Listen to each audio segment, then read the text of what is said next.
Okay, cool. Yeah. All right, so I'm going to talk today about Arctic Ocean currents and the difference between what's happening at the surface versus down below. And, why do we care about Arctic Ocean currents?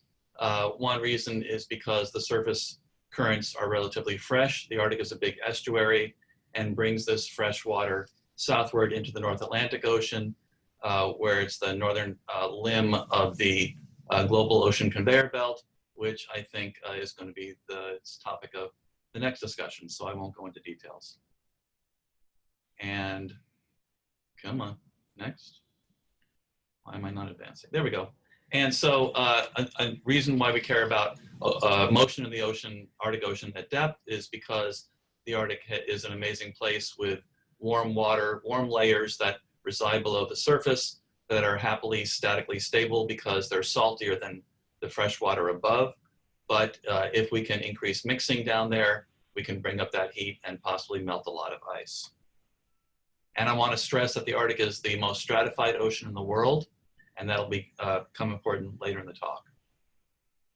So let's start at the surface and work our way down. On the left is trends in surface wind speed over a number of years, over the winter, and it's mostly red. So, increasing, accelerating wind speeds, but actually the amplitude's not all that big. On the right, we've got the same thing for sea ice speed, and again, mostly red colors, and a much more significant increase in sea ice speed, mostly because the ice is getting looser, so loss of that internal stress. Okay, so more momentum going into the ocean, right? To answer that question, Torge Martin and I, Torge was a postdoc with me a few years ago, we did a study where we used Jinlin Zhang's biomass model to look at ocean surface stress, the momentum flux into the ocean. And there were lots of good figures in that paper, I think, but here's the summary that shows over a number of years pan-Arctic momentum flux or surface stress into the ocean, and lo and behold, an increasing trend in this quantity, mostly because of faster ice. Torge went back home to Germany and decided to redo the study using the SEA-ice model, which has a more sophisticated parameterization for ice roughness and drag, and found that because the ice is getting thinner and smoother, it's not able to basically grab the momentum from the wind and shove it into the ocean. And so decreasing trend in ocean surface stress. So that's the state of the art right now, sadly. I'm not aware of anybody that tried to update this. So, we've got two opposite results. But what is clear is that most models could use some improvement in their ice-ocean boundary layer. This is not a direct quote from Sylvia's great paper, but it sort of summarizes the last section where she talks about modeling. So, more work can be done to better describe this ice-ocean boundary layer. So so much for the flux momentum at the surface of the ocean. We can just look at the ocean currents and say, are they faster or aren't they? And this is, I think, the first study that looked at that by Miles McPhee back in 2012. Really not that long ago, 2012. Anyway, and so he looked at geostrophic currents using in situ observations over a few years in the Beaufort Gyre north of Alaska. And lo and behold, he found, yes, that the Beaufort Gyre has spun up. It's going faster than it used to be relative to climatology. Elsewhere, who knows? I want to point out that he did this using in situ observations over just a few years. And, I like collecting in situ observations as much as anybody else, but I write UGG because, it's just sparse. It's always sparse in space and time. So just to get everybody on the same page, there's two parts to surface currents. There's the geostrophic current, which is responding to lateral variations in sea surface height. And there's the Ekman current, which responds to local surface stress from wind or ice motion. And in the Arctic Ocean, it's typically been the case that we've kind of ignored the geostrophic currents. They're difficult to measure, as I mentioned before, and the Ekman currents are easier. We have good information on winds and ice motion from satellites and other information. So when you ignore the geostrophic current, you get this sort of rule of thumb that the wind blows, it makes the ice move, and that makes the ocean move. And that's been our thinking for a long time. So where there's ice, ice drives the ocean. Now, the new thing is that we can get geostrophic current from space, from satellite altimeters, radar and laser altimeters. We get the sea surface height, and then this geostrophic current. This is not news for most of the world oceanographers, but in the Arctic, it took some thinking to sort of see between the ice flows. And there was, just a few years ago, a revolution in Arctic physical oceanography brought to us by Tom Armitage, a young guy from originally from London, now working at JPL, who went and created a publicly available, downloadable data set, monthly 100-kilometer resolution for sea surface height over a number of years. And this has led to a real blossoming in Arctic physical oceanography, a number of papers that I'll be discussing next. Really cool thing. Sadly, Tom doesn't have the funding to update this data set, and no one I know of I'm not aware of anything on the books that's going to update this data set in a publicly available format. Okay, so here is a figure from one of the papers I mentioned. This is Gianluca Menangello, just out like last month, or maybe this month. He's from MIT. On the left, we have mean ice vectors, sea ice motion vectors over a number of years, late summer or early fall. And on the right is the geostrophic current from the satellite information. And the important thing to note is that they share the same color bar. They share the same color bar. So the ice is moving at a comparable speed to the ocean. But wait, it gets better. This is a figure from Sarah Dewey's paper, again, one of these papers I mentioned that just came out, where she's plotting the percent of time, really the percent of months over a number of years, where the geostrophic current is faster than the ice. Now, these numbers are not 100% or 90% or 80%, but they're significant. All right, so over large areas in space and time, the ocean's moving faster than the ice. The ocean is driving the ice. The exact opposite of what I said was our thinking for years and years in the Arctic Ocean. So it's kind of like the tail wagging the dog. This is really, turning Arctic physical oceanography on its head. So whenever you've got surface currents, you've got the potential for convergence and then downwelling, or possibly divergence and upwelling.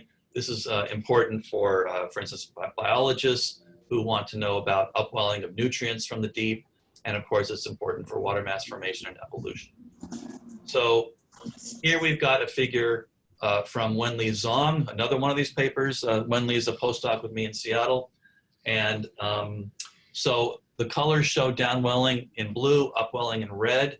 So downwelling in the center of this anticyclonic Beaufort gyre, driven by the Ekman transport, and upwelling around the edges. And again, this was our thinking about what vertical motion looks like in the Beaufort area for a long, long time. But this just assumes, again, this is the sort of neglect the geostrophic framework. When you throw in the geostrophic information from satellite observations in the middle, or from Jinlun's biomass model on the right, you get a really different picture, So you've got sort of this greenish bluish color, a weak downwelling on average in the Beaufort, a weak upwelling around the edges, but really the action's over in the Chukchi. Dark blues, dark reds, lots of upwelling and downwelling in the Chukchi. The model's a little bit different from the satellite. The satellite obs are pretty low resolution, 100 kilometers. Models got better resolution. That might be part of the answer, and who knows what the other part of the answer is. But anyways, that needs to be investigated more. So perhaps some of you are getting ready to yell at me because I've given this talk a few times now, and it really upsets people when I say that the geostrophic current is influencing upwelling and downwelling, because geostrophy is divergenceless. So I will try to de-upset you if you're upset. So here is here's a cartoon of the Beaufort gyre in the annual mean, and we've got an anticyclone in wind and sea ice, and below that generates this anticyclonic geostrophic current with convergence in the Ekman layer and downwelling. Now, in the sort of old days, in winter, the internal stress of the sea ice created a, let's say, a semi-rigid lid, all right? So it's not like the bottom of the atmosphere where there's dirt, you know, a real rigid lid, like at the bottom of the atmosphere, but it's not quite like a free ocean either. It's something strangely in between. And so there was always the case where there could be a little bit of spin down of the geostrophic, ocean geostrophic current, right? So a little bit of spin down, rubbing up against that semi-rigid lid, and upwelling and divergence.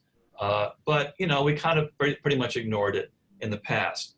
Now we can't ignore it anymore. There's a much stronger geostrophic current, the McPhee result I showed before. And so there's a much more significant spin down in the winter, upwelling and divergence, which fights against what the wind is trying to do and creates this much weaker Ekman dynamics in the Beaufort area. Hope that is a good explanation. So I'm going to end by talking now about the deep, and keep in mind that it's extremely stratified, way stratified in the Arctic. So is there something happening at deep, in the deep? Is there more mixing down there? And the answer is no. The answer is no. This is a figure from landmark paper by John Guthrie, a grad student here, now a postdoc. And he surveyed the average diffusivity values between 150, 400 meters over a large part of the Arctic, the dots over in the upper left.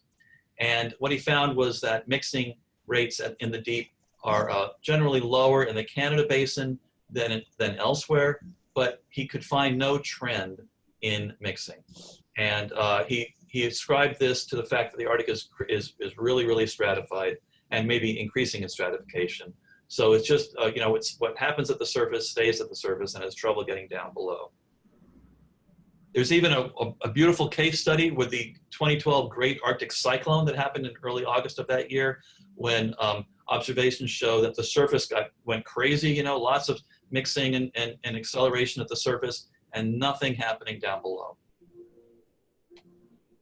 Some interesting exceptions are that there does seem to be possibly some decreasing stratification in the Nansen Basin, Igor Polyakov's so-called Atlantification paper, where there's, so that might enhance some mixing there. And Haley Dosser and Luke Rainville find some evidence for maybe not an increase in the mean mixing at depth, but sort of more large amplitude events, mixing events that might be happening. So in summary, the surface is going faster in the Arctic Ocean, mostly because of ice loss and sea surface height changes. So that's the speed of, you know, the magnitude of the velocity vector. What about the direction of that velocity vector? What about pathways? That's something that I don't think has really been discussed in the literature. I don't know if it's really happening, but that would be a cool thing to look at next, I think. And then what's happening at depth is that there's really no strong trend in mixing at depth because of the stratification, though there are interesting exceptions. And that's it. Thank you. All right, great. Thanks, Mike. Really interesting stuff. So we have some time at the end for discussion. Are there any quick questions for clarification or anything about Mike's presentation that anyone wants to ask briefly? I do. This is Milena Veneziani. So I thought that the Beaufort Gyre went through this cyclonic and anticyclonic phases, right? So, and I also thought that lately the anticyclonic phase was more permanent. I mean, was basically more persistent than usual. So does this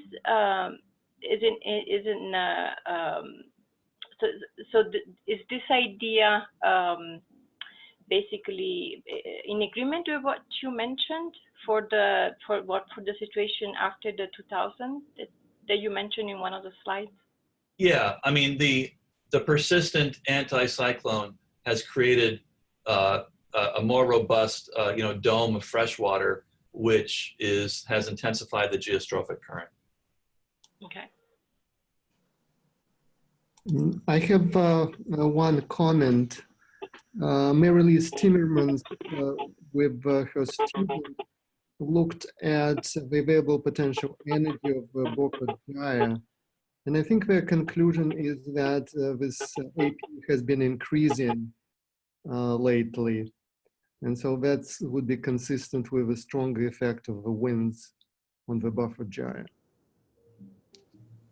Okay, thanks, Alexey. Any other comments? Hello, Mike. This is Xiangdong Zhang. So I would like to ask one question. You mentioned the ocean surface stress. If it's a wind stress or the stress between ice and the ocean? When that figure shows the combined, at any grid cell in a model, you just calculate the sum of the two, right? Weighted by concentration. And so that plot that I showed is just the net surface stress from wind if there's no ice, or ice if there's no open water, or the combination if there's a mix. Okay, thank you. Okay, I think we'll cut off there and we'll move to our next presenter, Alexey Fedorov from Yale University. We talk about the impacts of Arctic sea ice loss on AMOC. I think Mike should stop sharing the screen first.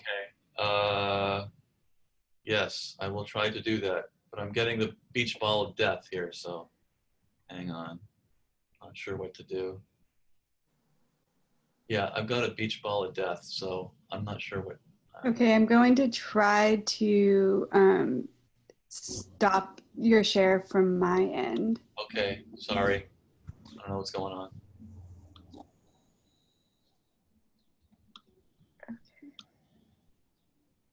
Okay, so, I can try to just quit Zoom and join in and rejoin. Okay, I think that'll be easiest. Okay, hang on. Oh gosh, yeah, beach ball of death. Okay. Okay, I'm going to go ahead and remove you from here, That sounds good. and we'll talk to you in a couple minutes. Okay, yeah, kick me out.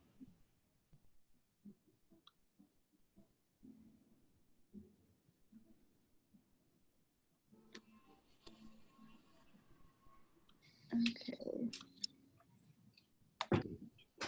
Hmm.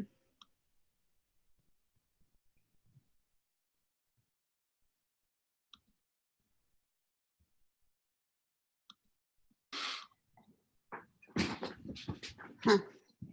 So strange. It's telling me I'm removing him, but it's not stopping his screen. So what I'm going to do is, Alexey, I'm going to pull up your PowerPoint from my computer and You know what, maybe I should do the same thing what Mike did. I will log off and then log in, back log in. That's. I don't think that your computer is the problem. So I'm just downloading your presentation right now, and I'll share it from my end, and you can just tell me when to move the slides over. The problem, I made a few changes since I uploaded. So I would rather use my screen. Oh, I think you're able to share your screen now, actually. So Okay. Go ahead and. Oh yeah, perfect. Oh, okay. Yep. Excellent. All right, go ahead, Alexey. All right, hello everyone, and I apologize if someone already seen this presentation because I presented this during Famous. And so the question I'm going to address in this talk is how Arctic sea ice decline can affect the Atlantic Meridional overturning circulation. And this is the work I've been doing with my two former postdocs, Wei Liu and Florian Sevelek. Florian is at Brest now, and Wei Liu is at the University of California, Riverside. So as a motivation, okay. And Go ahead and press the arrows at the bottom. yeah, and it's not working. It worked before. Let's see. Oh, this is working. Okay. All right. So as a motivation, and I probably need not tell you that, but nevertheless, Arctic sea ice is declining. Whatever metric you're going to use, total area of sea ice extent, you will see a significant decline of sea ice, 20 to 30% over the past 3 decades. Obviously this decline or Arctic sea ice loss open ocean for additional sunlight in summer, additional fresh water. And the question is whether this positive buoyancy flux can affect the AMOC on longer time scales. And we have very tentative evidence, which is not a solid proof evidence that the AMOC may be weakening, at least if you do some reconstruction of AMOC strength going several decades to the 1990s and compare with rapid data, you can see that the past decade or so has been unusual. The AMOC was weak. You can estimate a trend. We obviously don't know whether it's just a natural variability of ocean currents versus a gradual secular trend. But nevertheless, the AMOC lost several Sverdrups over the past decade. So as a motivation, there is a question then, can Arctic sea ice decline affect the AMOC? And we're talking about decadal and multi-decadal timescale, and actually contribute to the AMOC weakening. And even not necessarily during the past decade, but maybe in the future. And so this is the major question of this work. And we addressed it from different perspectives.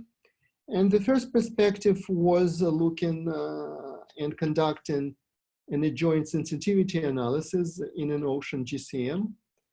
And we looked at the AMOC sensitivity to global surface heat and freshwater fluxes. When we started this project, we didn't really thought in terms of Arctic.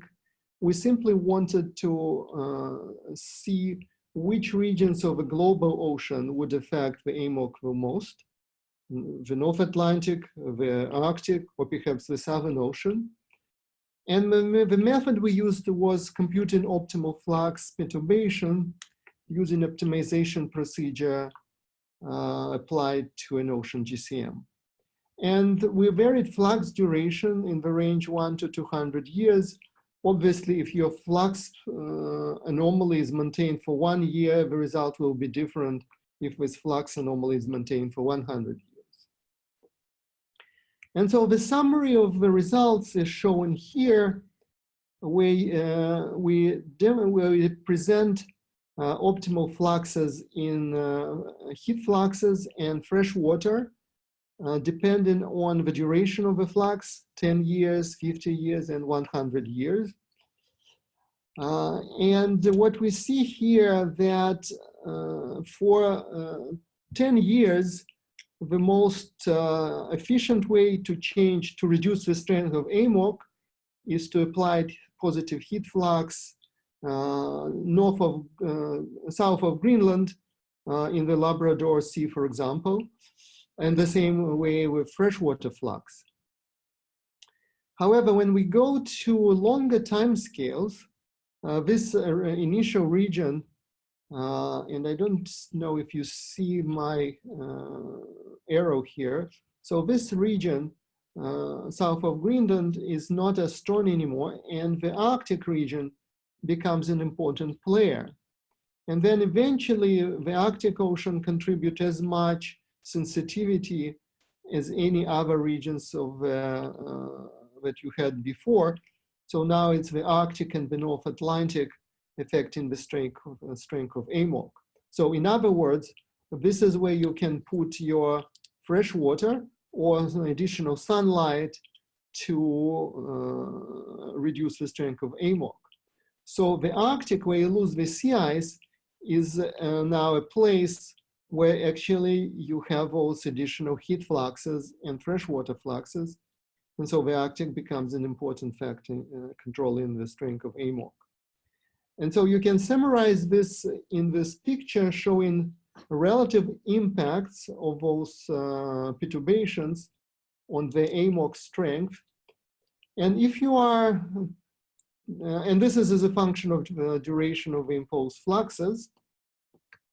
And if this is just 10 years or so, you have perhaps, well,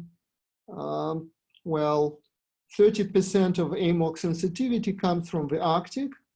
But if you go to 20, 30 years, it's 50-50. And eventually 60% of AMOC sensitivity comes from the Arctic. And this is a pure sensitivity. It doesn't tell you what the forcing is. And so the forcing now, when the sensitivity is 60%, plus most of the forcing happens to be in the Arctic in terms of heat fluxes and freshwater fluxes, the Arctic becomes the most important region for controlling the strength of AMOC. So that was relatively simple linear calculations of the joint sensitivity. So we decided to test this using an ocean model. And in particular, let's see if I can actually do it. Okay, so yeah. Okay, and we used relatively idealized numerical experiments forcing the Arctic sea ice decline in CSM, one of the versions of CSM. And we used, this is the idealized part, we used two ways to contract sea ice. We played with reducing albedo of sea ice or increasing or reducing effective emissivity of sea ice. We call it shortwave and long wave experiments. And the idea is to play with the radiation budget of sea ice, and then that would lead to the shrinking of sea ice. We perturbed sea ice radiative budget throughout the year, but most of the effect is actually in summer. And this is the result. So 4 experiments with a different strength of forcing, long wave, short wave, weak long wave, strong short wave. And in different experiments, we reduced the sea ice coverage by different percentage from 10 to 40% in those different experiments. And then we looked at the strength of the AMOC response. And this is the second plot. And we were surprised to see this very robust response. As soon as sea ice shrinks, we get this AMOC weakening. And with the strongest reduction of 40% of sea ice, we got about 50% of AMOC strength lost. And the AMOC is very reasonable here. I talk about 17 Sverdrups. So with a shrinking of sea ice by some 40%, we get about 8 Sverdrup of AMOC left. So we just for its example, we choose this one shortwave experiment to show how it works. So this is summer, winter and summer sea ice in the control experiment. Obviously, there's less sea ice in summer, more sea ice in winter.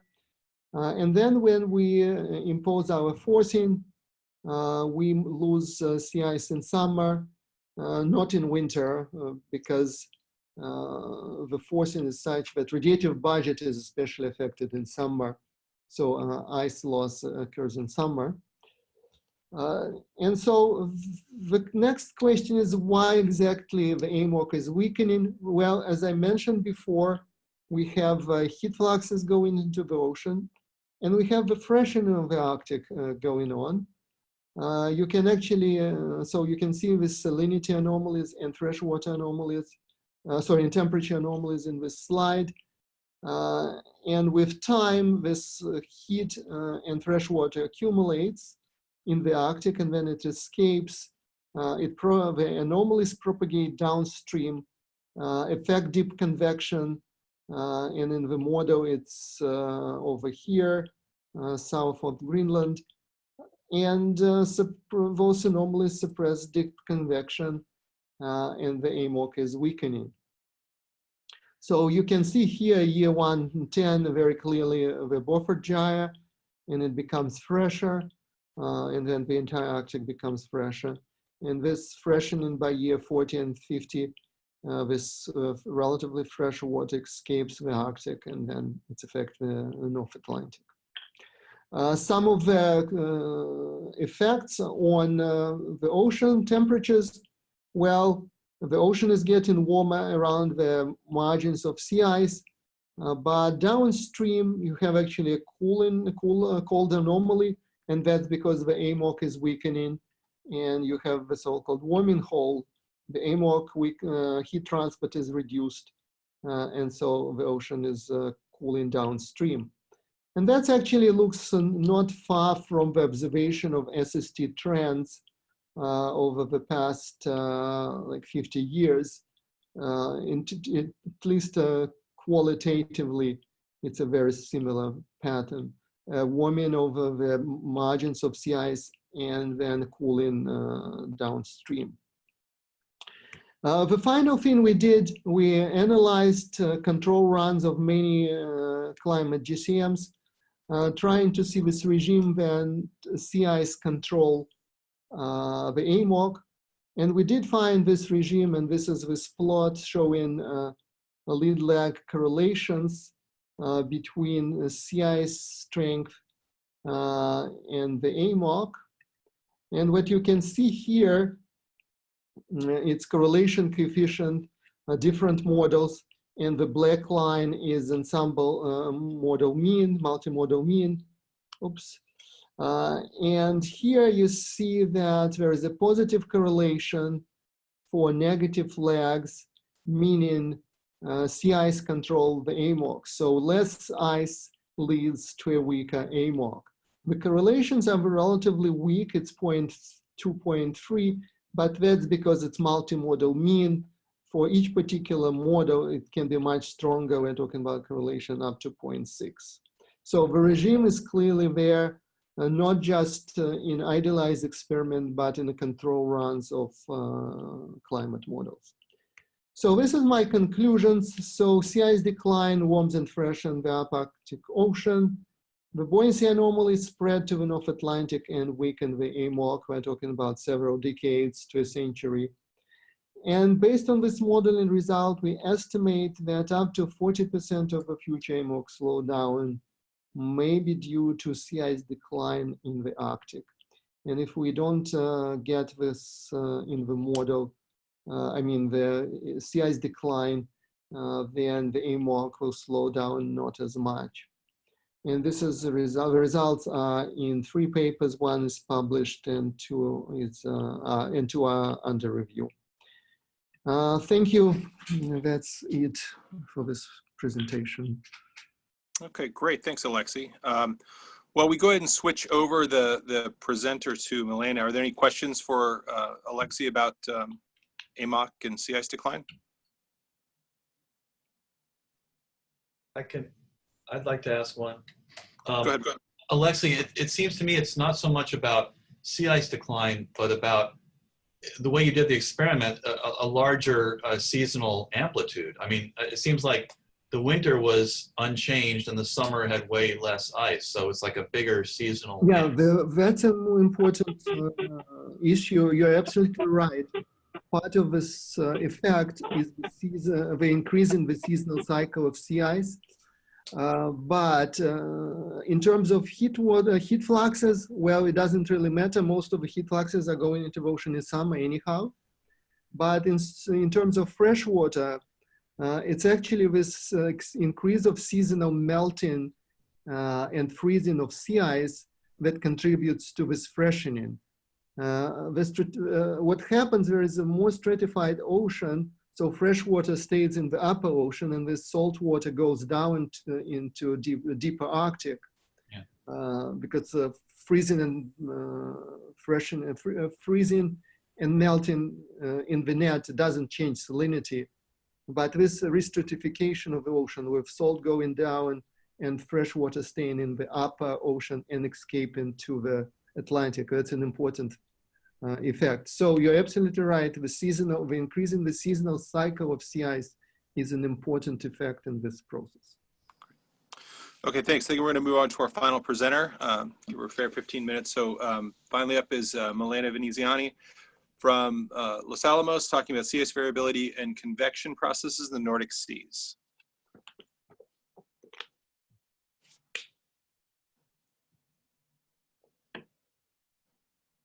Can you hear me? Yes. Yes. Okay. So we're going to move away from the Arctic proper for this talk. So this is research that has been sponsored by DOE and by the Highlight Regional SFA. So where are we? So this is the Nordic Seas, which is the key gateway to the Arctic. So what you have is, in terms of oceanography, you have warm and salty water coming from the North Atlantic through this system of passages between Iceland and the Shetland Islands. And this water becomes basically, as it moves northward, part of it enters the Arctic through the Barents Sea, part of it enters the Arctic from Strait. This is upper ocean water, which is again warm and salty. So as it moves, it also recirculates around a system of 4 main gyres. And the gyres are defined mostly by topography. So there's a system of 4 ridges that divide the Nordic Seas in these 4 basins. So the water turns around, part of it mixes with the East Greenland current. And the important thing is that it changes its properties. So it becomes, it loses a lot of heat to the atmosphere, and so it becomes colder. It also mixes with fresh water coming from the coast and also the East Greenland current. So what it does, mostly by losing heat to the atmosphere, it becomes less buoyant, it becomes heavier, it sinks, and that's where you have deepwater, North Atlantic deepwater formation. Then eventually mix it out of the Nordic Seas area through Denmark Strait. Now there are 2 ideas where deepwater is formed in this region. One is called, the typical idea is that most of the deepwater formation occurs on the Greenland side, which is also called the cold water pathway. And that's mostly due to, again, heat loss, but also brine rejection, because you have ice in this region, which you don't have much on this side. But recently, so these are the main locations of formation. There are also other 2 areas where you have deepwater formation that's outside the Nordic Seas. We're not going to talk about that today. So the other idea, which is a little bit more recent, is that actually a lot of the water is also formed on the Lofoten Basin side, on the Norwegian side. And this is mostly because there are some big anticyclones that form in the Lofoten Basin. And so they basically act as a big reservoir of water. The water just sits there and loses heat to the atmosphere. Now, another important question for this region is how sea ice changes can modulate deepwater formation. So there was a relatively recent paper by Moore et al. 2015 that looked at this problem. So this is again now on the Greenland side. So he says, so we have a sharp decline of sea ice when we look at, this is the situation that we had in the early 1900s, and this is instead what we currently have. So the sea ice edge has moved northwestward. So his idea is that most of the heat losses to the atmosphere usually occur near the sea ice edge, because that's where you have the strongest winds, and also that's where you have the highest differences in temperature between the ocean and the atmosphere. So the idea is that if you move the sea ice edge away, then you're moving the surface heat fluxes, the heat exchange with the atmosphere, away from the center of these gyres, where the stratification is preconditioned to convection. So that's the idea. So some open questions then I asked myself. So is this hypothesis valid? One. And also, where is deep water formed in the Nordic Seas? So I started studying to answer these questions by looking at a fully coupled model. So this is a high-resolution E3SM. So E3SM version V1 was just recently released by the DOE community. This is not V1. This is the one that preceded it. So it's more closely related to the CSM. So it still has POP as ocean model, still has SICE4 as a sea-ice component. The important thing, though, is the resolution. So this simulation that I'm going to look at as a high resolution, 1/10 degree in the ocean and sea ice, and 1/4 degree for the atmosphere and land. And this simulation was run again in fully coupled mode for about 130 years. That's as much as we could do computationally. And this was run in pre-industrial conditions. So the levels of CO2 are fixed in pre-industrial condition levels. So if there is any change in the ocean or in the sea ice are due to internal changes, there's no changes in the external forcing of the atmosphere. So I just wanted to show a figure of the buoyancy factors compared to observations. So on the left, you see the model results, and on the right, it's an observation from the atmosphere that was from this paper, which is in Stranio. And so the buoyancy factors basically quantify how much buoyancy you're losing to the atmosphere. So if it's a negative value, the ocean is becoming less buoyant because you're losing to the atmosphere, and so it's becoming denser. So they contain atmosphere-ocean heat exchanges, that's this term, and they also contain the freshwater exchanging with the atmosphere, that's this part, and this is all that the observation have, these two atmosphere products. And plus, in the model, we can also estimate the freshwater flux due to ice melting or forming, so the brine rejection part. So we see that, there are very nice correspondences between the model and the ocean, and I believe where you see some discrepancies is mostly due to this term that the data does not contain. So, okay, so I divided this basin, Nordic Seas, in 4 basins: Greenland Seas, Iceland Sea, Lofoten Basin, and Norwegian Sea. And then I looked at some time series and some other statistics. For this talk, I'm going to mostly focus on the GS, on the Greenland Sea. So this is a time series of 3 quantities. And these are winter averages for the Greenland Sea region. So January, February, March averages. So the black is maximum mixed layer depth. And you see that you can't see the label, so I added some numbers. So it changes, it has a lot of variability, changes from about 100 to 700 meters. And this is the whole duration of the simulation. The red is surface heat fluxes. And those are always negative values, which means that in the winter, we're always losing heat to the atmosphere. And then the blue is ice area, aggregated ice area. So one thing that you notice is in most cases, mixed layer depth correlates with surface heat flux. So typically, when you have a peak in the maximum mixed layer depth, which is basically more convection, then you have a more negative surface heat flux. So that makes sense.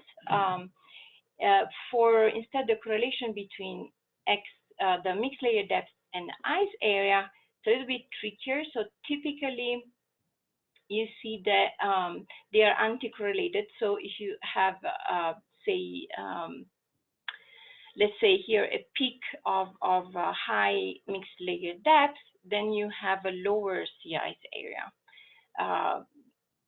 This is not always the case, though. There are some cases where the two are correlated. So, so since there is so much variability, the first thing that I thought of doing is to choose 2 years. One year where in the Greenland Sea there is a lot of convection, and that's this year 121. And another year where you have instead very low convection. So that's this year 59. And so, and then we looked at it. I looked at a certain number of ocean and sea ice properties for the 2 years. So, so we'll see now a number of slides where at the top there will be properties for the high convection year, and at the bottom there will be properties for the low convection year. So on this side there is now mixed layer depth and surface heat flux for the November month preceding that year. So this is the November preceding the year where you have most convection or not much convection in the Greenland Sea. So what you see is that the convection starts in November, basically in the Lofoten Basin and also in the Greenland Sea. And in the Greenland Sea, there is this very nice correspondence also in the Iceland Sea with the surface heat fluxes. So you have higher surface heat fluxes, you have higher mixed layer depth. And this is due to the fact, and instead, you know, in the low convection here, you don't get that. There is low heat exchange to the atmosphere. And this is due to the fact that the differences between the ocean, in temperature between the ocean and the atmosphere, are not as strong in the low convection year. This goes on in January, as you can see, so this is the January. But the difference in this case is that now the convection has spread into the interior of the Greenland Sea, and it has become uncorrelated now with the surface heat flux pattern. And the other thing you see that is that in the low convection year, it seems that since you don't have convection, then the sea ice can spread into the interior of the Greenland and Iceland seas. Instead, in this case, it remains on the continental shelf. Then finally, in March, that's when you have full convection. Again, you have this uncorrelated pattern. So this must be a more internal mechanism that maintains this convection. So, so what drives this high surface heat fluxes during the fall preceding the convection year? So I looked at sea surface temperature and sea surface salinity for the 2 cases, again, in the previous fall. And what you notice is that in the high convection year in the Greenland Sea, you have a ton of this modified Atlantic water coming into the Greenland Sea. That is, so it's saltier and warmer. Why? So I looked at sea surface height anomaly. So it seems that that in the high convection here, most of the gyres are intensified. So typically sea surface height is negative, but for the high convection year, it is even more negative. So the Greenland Sea, Iceland Sea, and Norwegian Sea gyres are intensified in this year. Instead, you have a positive anomaly in the low convection here. If you also look at buoyancy flux, the interesting thing is that for this year, you see that most of the buoyancy losses to the atmosphere occur in the Greenland Sea. But in the low convection here, instead, you have a different pattern. You have more buoyancy loss in the Lofoten Basin. So this is, again, now going back to this idea of where deep water is forming. So there is, people have been looking at correlations of various quantities in the Nordic seas with climate indices. And one index that seems to be important is it's something that usually we don't look at, and that's so there are two sea level pressure systems, atmosphere pressure systems that are important in this area. There's the Icelandic low here, and then there is also a Lofoten Basin low pressure system here. So apparently these two systems oscillate with each other. So in some years, one is stronger than the other. And so there is a paper that has been looking at how this index, so what kind of interannual variability we get for the different states. So just out of curiosity, I then looked at sea level pressure for the 2 years, high convection and low convection years, again, in the fall preceding this particular year. And, you know, perhaps not coincidentally, so in the high convection here, the Lofoten low is intensified, while in the low convection here, the Icelandic low is intensified. So, so here are some conclusions and more open questions, I guess. So whether Moore's hypothesis is valid? Well, so what we do see, we definitely see from the model that we have maximum convection near the ice edge in the fall. So early on in the season. So there's a very nice correlation. But it's always like, so it's always, so we see this convection near the ice edge. Then later in the season, then the convection migrates to the interior of the Greenland Sea. So one question would be why? Why is that? We also see that this, the enhanced heat flux that is associated with this increased leakage of Atlantic water into the Greenland Sea is, you know, so this is what's causing this high surface heat fluxes. So the questions are, so what is this a statistically robust result? And also what causes it? Is it a local? So from this plot, it seems like it's a local response to the local gyres intensifying, or is it also related to some remote process? Finally, what we see is that the sea ice extent, so the sea ice changes seem to be, and I also did some correlations, and they also seem to show the same thing. They seem to be a consequence of the fact that you have enhanced convection, not a cause. So we have to still see if this is always the case, and why is that. Finally, so where is deep water formed in the Nordic Seas? The model suggests that we get the maximum mixed layer depth in on the Greenland side, but it's highly variable throughout, as you could see from the time series. So there are years where it's higher on the Lofoten Basin side, while sea ice covers most of the GS interior, and then you don't have heat loss to the atmosphere there. So here are some possible hypotheses. So either we have convection, we have a variability that is introduced by some process. So that's one possibility. We have to look into that, whether there is a variability induced by this Icelandic Lofoten sea level pressure system.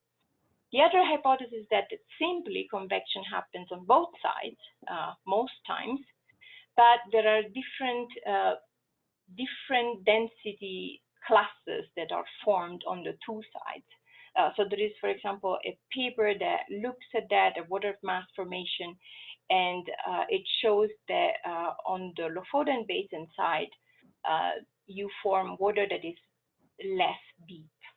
So with a lower density with respect to the water that's formed on in the Greenland Sea. So, and with that, I thank you for listening, and I'll take any questions. Okay, thanks, Milena. Do we have any questions for Milena on this?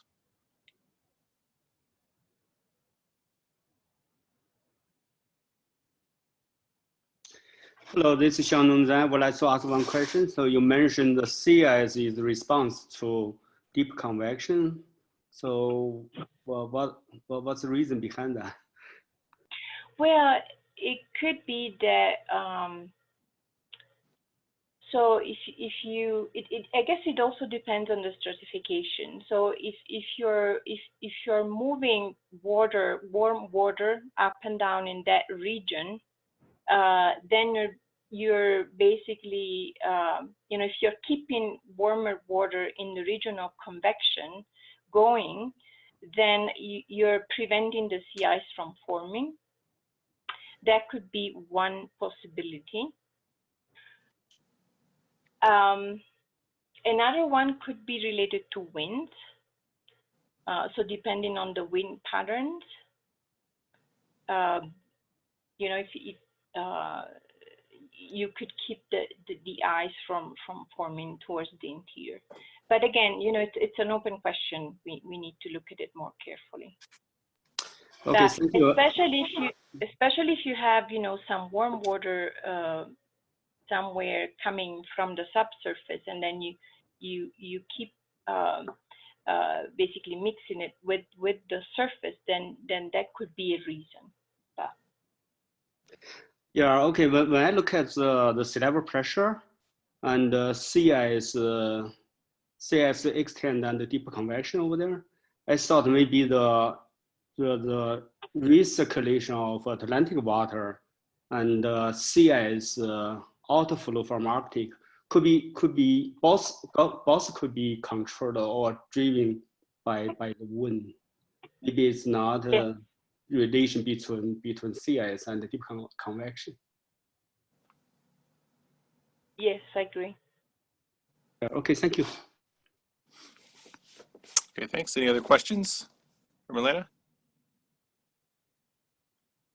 Okay, so we're past time now. I mean, everyone can, you know, feel free to drop off if you need to, but I think we have, I think, Meredith, correct me if I'm wrong, I think we can continue to chat a little bit longer if people have anything else they want to talk about. Is that correct? Yep.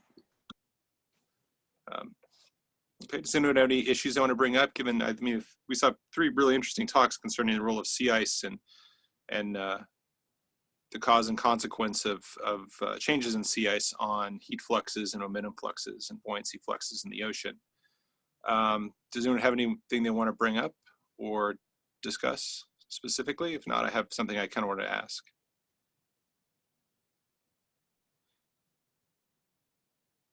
Okay, so I was, you know, given that we're looking at changes in AMOC and Milena was talking about the Lofoten low and Icelandic low, and, you know, sort of things we think of as more global patterns sometimes, or at least, you know, hemispheric patterns. So looking at it, causes and consequences of sea ice decline, is this something that we can do in regional models, or does it really imply that we've got to consider this as a global phenomenon and can only do this with global models? If anyone wanted to comment on that.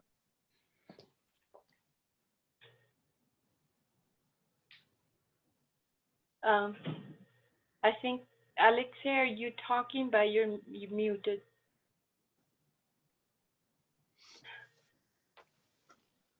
Sorry. This is Xiaonong. I would like to prefer global model because if you use a regional model, there's the lateral boundary problem for long-term integration of the model. You know, the lateral heat flux transport from a lower latitude into the Arctic, and also sea ice export from Arctic down to south out of the Arctic. Yeah, the lateral boundary will be cause some uncertainties.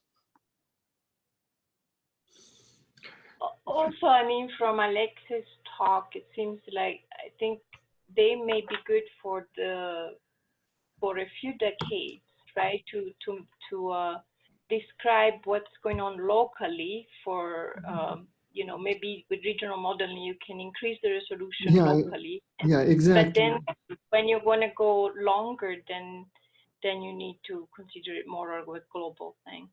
Yeah, everything depends on the time scale you are interested. For example, if we want to look at simply at what's happening with buoyancy fluxes and buoyancy anomalies in the Arctic, you can have a regional model for the Arctic and a little bit of the North Atlantic. if you are interested in a few decades. But on longer time scale, you have to have the entire North Atlantic added to the Arctic. You can call it a regional model. So North Atlantic and the Arctic is still a regional model, but it's a big regional model.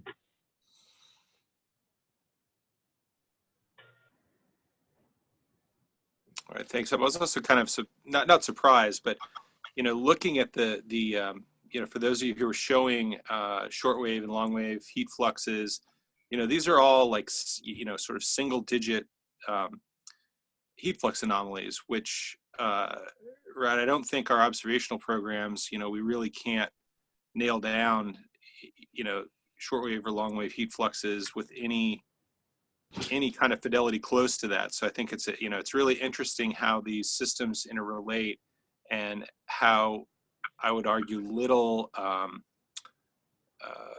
observational data we have to sort of try to pin down what's going on with some of this. We're sort of left with looking at the after effects, which might be circulation or SST or sea-ice, in particular sea-ice extent and volume. But these are really really sensitive couplings between all these different systems. I think it's really going to be some challenge to get the modeling correct to to sort of single digit watts in these areas. Okay. Any other comments? Just briefly, so in the highlight proposal, we plan to use the regionally refined grid within E3SM. And I agree with Shannon that the boundary condition is a concern. But if we focus on short term and at process level, we can gain some insight that the global uniform grid model cannot give.